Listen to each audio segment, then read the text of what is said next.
Sentire Media.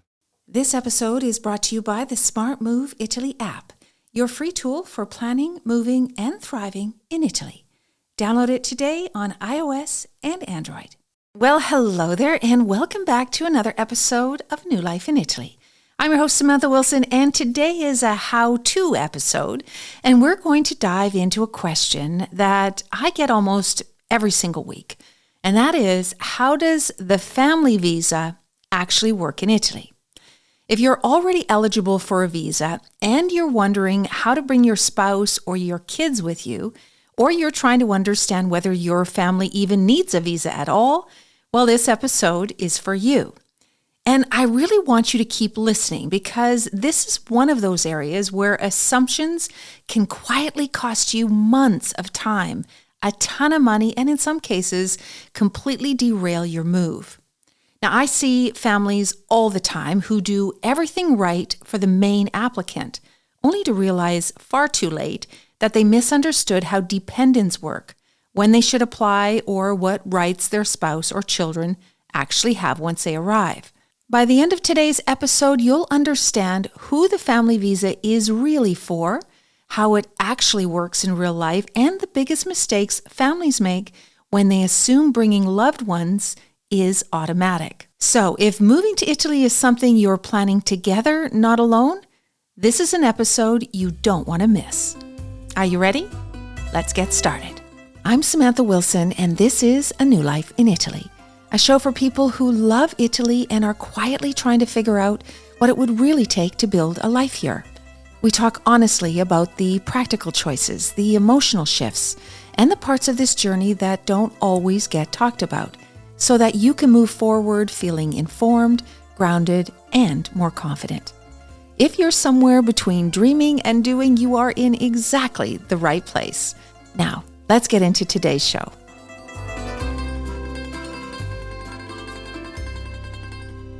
Okay, before we jump into requirements and paperwork and all that stuff, let's get very clear on what a family visa actually is, because this is where people get confused right out of the gate. Italy does not offer just a standalone family visa that you apply for on its own. A family visa is dependent on another visa holder or dependent on the nationality of a spouse. That means that one person in the family must first qualify for a primary visa or be a European citizen, and then everyone else comes along as their dependent.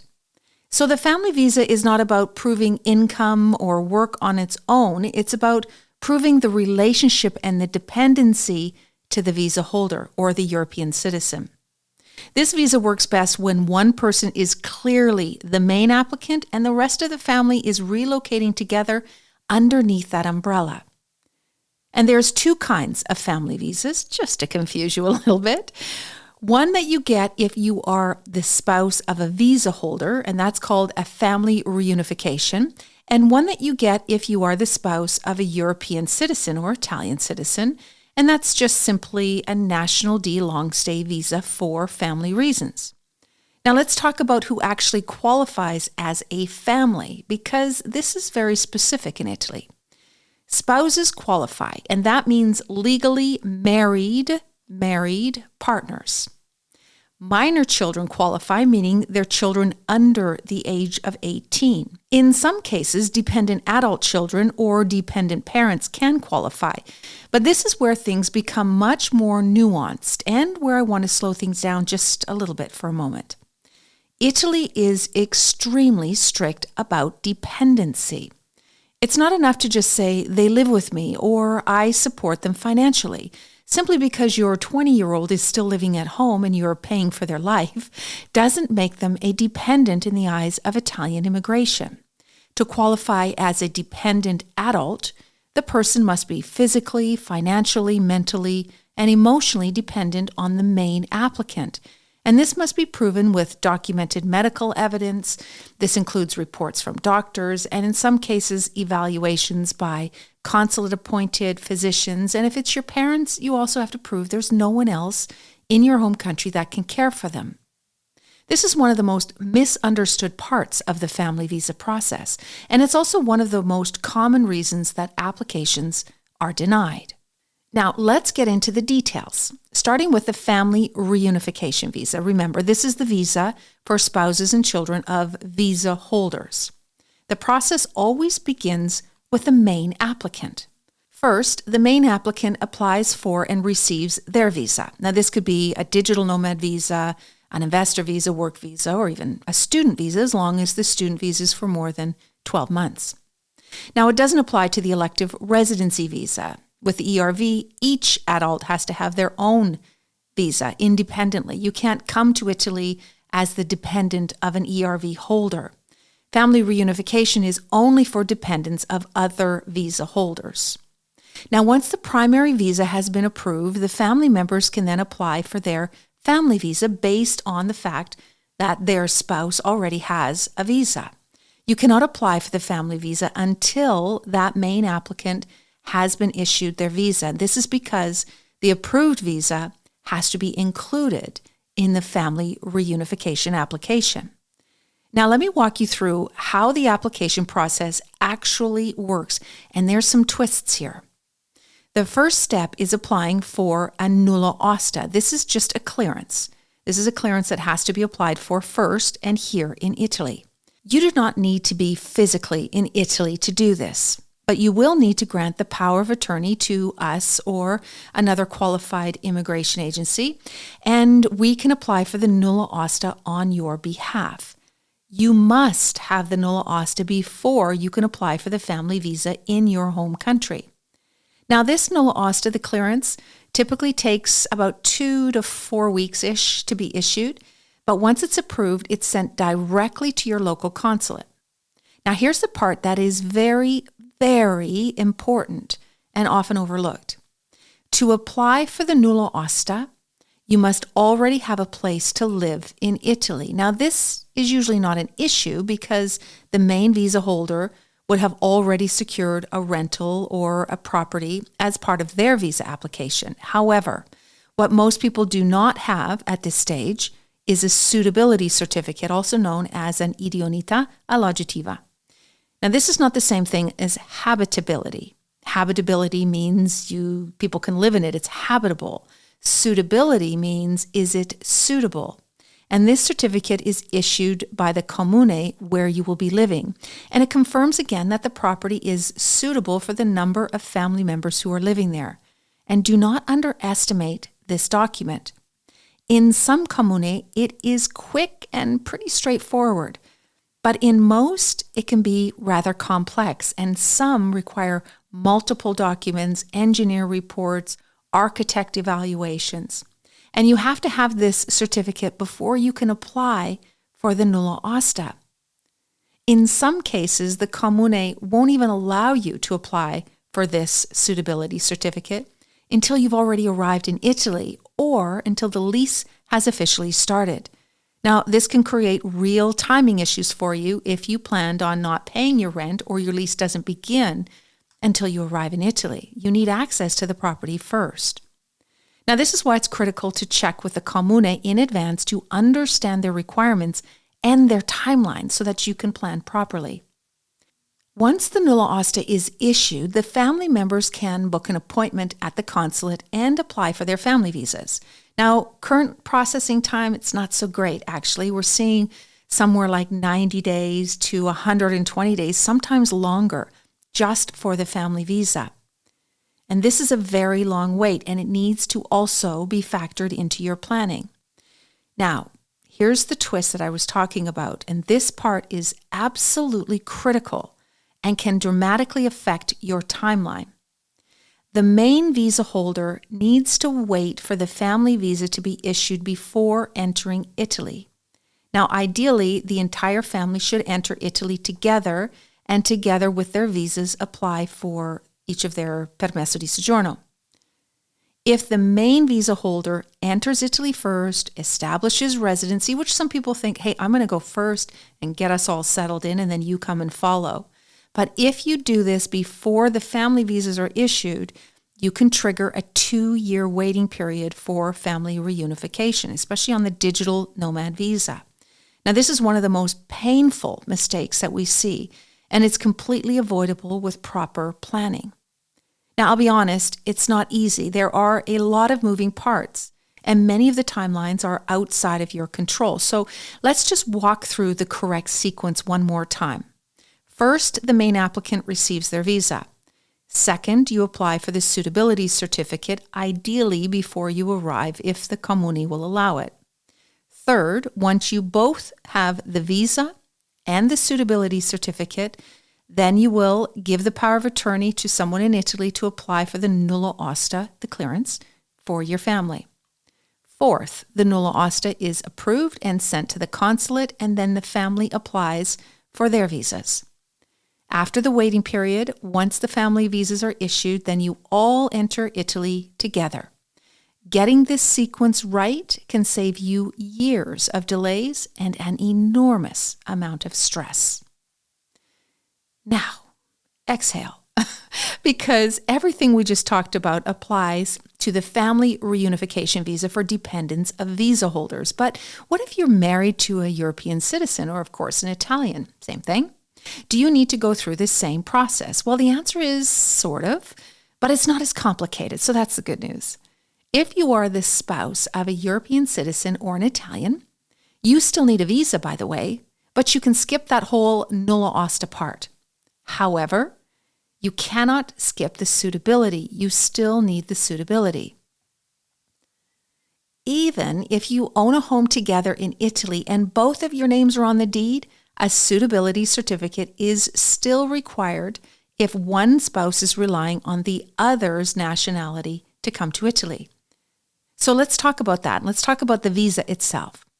The non-EU spouse of a European citizen must apply for a national D long stay visa in order to come to Italy and apply for a permesso di soggiorno. Now, the EU or Italian citizen doesn't need a visa, of course, because they're European, but the spouse does. This visa needs to be applied for at the Italian consulate in the jurisdiction that you live. Now, the good news is you do not need a suitability certificate at the time of the visa application, but you will absolutely need it once you arrive in Italy and apply for the permesso di soggiorno. And remember, you only have 8 days from the time you arrive to apply for the permesso, which means you need that suitability certificate before you arrive because you will not have time to get it. Now, a quick but important note about booking the visa appointment.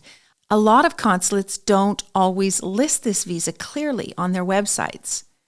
And in many cases, you simply just need to book an appointment for a National D visa and specify that it is for a family member of an EU or an Italian.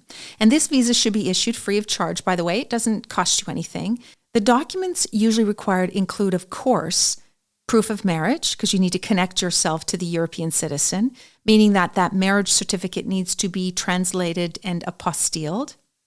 And in some cases, you'll also need proof of financial support, health insurance. Sometimes you need to prove your accommodation or your travel plans. It depends on the consulate. Once again, try to find out in advance. Otherwise, bring everything with you. Now, the visa is typically issued within a few weeks, and once it's issued, you're free to travel to Italy. Now, here's another critical timing issue to be aware of.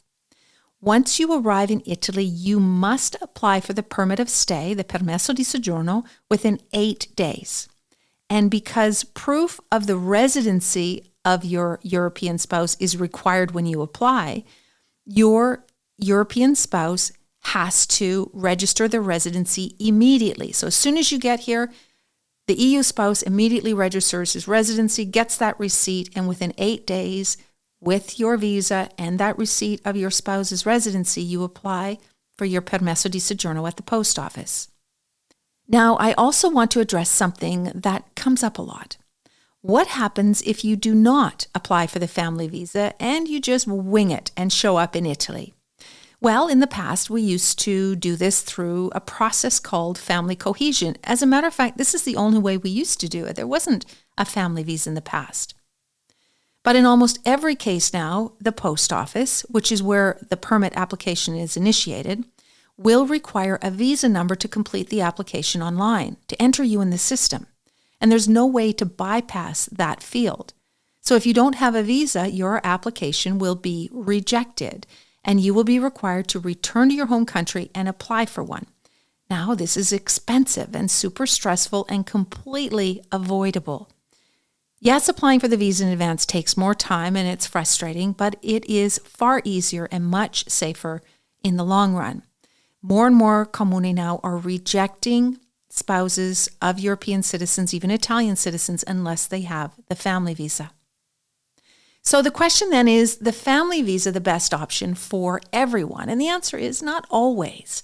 For some families, especially those with maybe older children, and in particular, maybe two working adults, a different visa structure might make more sense. For example, in some cases, maybe both spouses qualify independently for their own visas, like a digital nomad.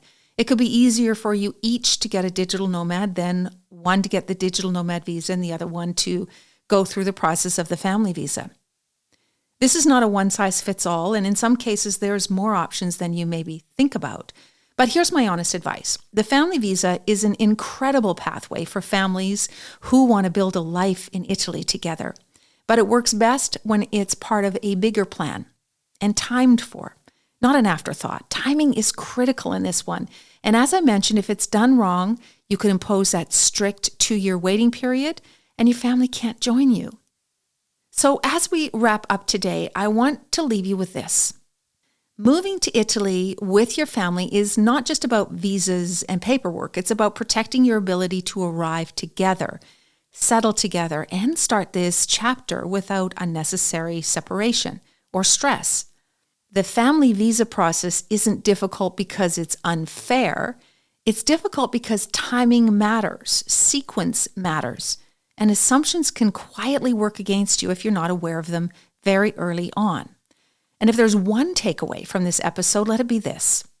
Family visas in Italy are never automatic, but they are absolutely manageable when you understand the rules and you plan ahead. And remember, no two families are the same. Your ages, your work plans, your children's timeline, and your long-term goals all matter here.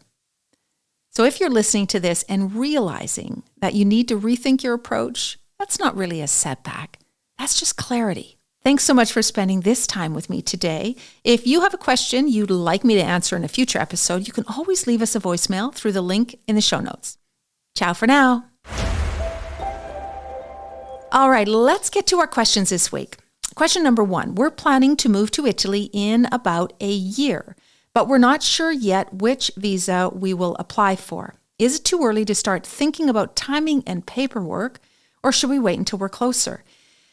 You know, this is really a really common question. In fact, I speak to people who are 5 or 10 years away and are starting to put their mind or wrap their mind around things that they want to do. So no, 1 year should be the starting line.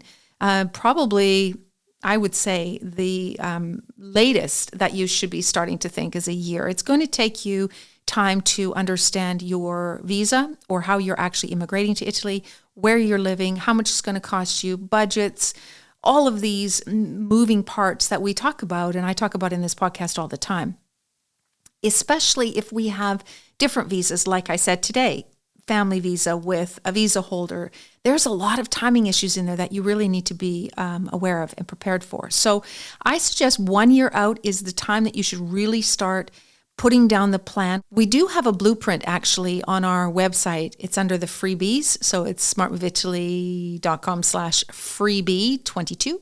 And there's a blueprint guide in there, and that helps you walk you through all of the things that you need to be thinking about. And that's a good place to start. Question number 2. My spouse and I both work remotely, but our jobs are very different. Does Italy care if only one of us qualifies for the visa and the other doesn't?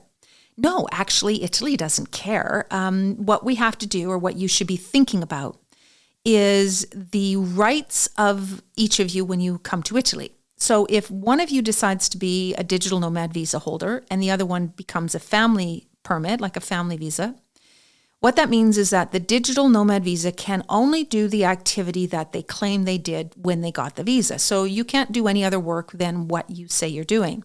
However, the spouse coming on a family visa has full rights to do anything. They can start their own business. They can work for an Italian company. They can work online. They can do anything. So depending on what your long-term goals are, you may decide that it's better that one of you gets locked into the activity of the digital nomad, and then the other one comes as a family member and can, have freedom to do whatever they want. Or, of course, if you don't want to go through the hassle of a family visa, then you both can do the digital nomad. Question number 3. We're moving to Italy with kids, and I'm worried about school and healthcare and residency all happening at the same time. Is it normal to feel overwhelmed by the order of everything? Okay, so I'm addressing the last question first. Is it normal to feel overwhelmed? Yes, absolutely, completely normal. But what I always find is that the more you learn, not too much, you don't want to, be paralyzed. What is it? Paralysis by analysis. So you don't want to dig yourself too far down that rabbit hole. But you need to get clarity, and you need to keep yourself on track and on path. So you need to think, when do you want to move? How are you going to move? Where are you going to move? And what do you need to do to make it happen? And slowly start ticking off the list of things to do. Will you feel overwhelmed? Yes, because there's a lot of things to do, especially with children. But if you keep lists and you keep yourself organized and you get the information that you need, and don't wing it, my friend, because this is not a country just to wing things in. Just stay very organized, then that'll help the overwhelm. Now, as far as your kids, all of those things happening at once, typically you have control over this part. And sometimes that's what people just really need to hear, is that you're not at the mercy of everyone else here. You really have more control than you think. You can decide when you're going to arrive in Italy so it doesn't happen right away at school time. You can decide when to join the healthcare system. Typically, you probably can't join it until, depending on how you're coming here, but most often you can't even enroll until the beginning of the year. You shouldn't until after you have your visas. And then residency is a bureaucratic process that happens over the first few months after you're here. So you can time the stages and the steps that you need to do. You do have more control over it, but overall, it's about this bigger plan and this bigger blueprint that you have to create. Before we wrap up, I want to remind you of something. You don't need all of the answers right now. You just need the right questions and the space to think clearly. If this episode helped you feel more grounded or less alone, that's exactly why the show exists. You can find all of the links and the resources that I mentioned in today's episode in the show notes. And if you want to go deeper, head over to smartmoveitaly.com for more ways that we can help you make your move to Italy a whole lot easier. And if you're enjoying the show, subscribing, leaving a review, or sharing it with someone that is also dreaming about Italy helps more than you know. Thanks again for spending time with me. I will see you next week. Ciao for now.